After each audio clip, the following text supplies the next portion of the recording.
सुन्दरि माधवि Chandra सहोदरि हेममयि मुनिगणवन्दित मोक्षप्रदायिनि मञ्जुळभाषिणि वेदनुते पङ्कजवासिनि देव सुपूजित सद्गुणवर्षिणि शान्तियुते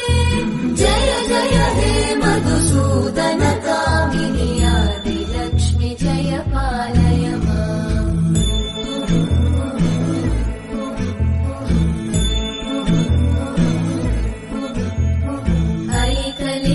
ऐकलिकल्मषनाशिनि कामिनि वै